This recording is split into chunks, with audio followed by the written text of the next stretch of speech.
দূর থেকে দেখে মনে হয় সাদা ফুলের গালিচা, কাছে এলে চোখে পড়ে হাজার হাজার পেঁয়াজ ফুল।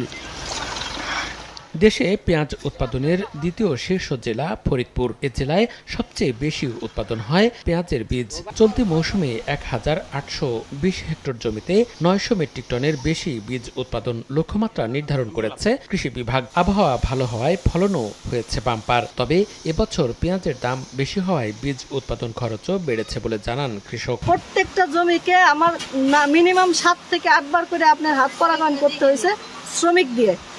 সেই ক্ষেত্রে আমাদের শ্রমিক খরচ অনেক বেশি। মাথায় না মলছি, ময়লা অনেক সুন্দরভাবে ধুইছি, শুকাচ্ছি, এগুলা নিয়ে বাড়িতে প্যাকেট করে জায়গাতে যা বেতন পাই আমরা হেঁটে আমাকে সংসার চলে। বাণিজ্যিকভাবে পেঁয়াজ বীজ উৎপাদন বাড়াতে সার্বিক সহযোগিতার আশ্বাস কৃষি বিভাগের।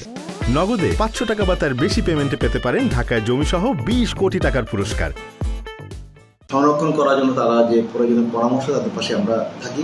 আমাদের যেটা উদ্দেশ্য যে আমাদের এই ফরিদপুর জেলার গুণগত মানসম্পন্ন উন্নত বীজ সারা বাংলাদেশে একটা বিশেষ অবস্থানে থাকবে। কৃষি বিভাগের তথ্য মতে চলতি বছর পেঁয়াজ বীজের বাণিজ্য হবে অন্তত ৩০০ কোটি টাকা। সময় সংবাদ, ফরিদপুর।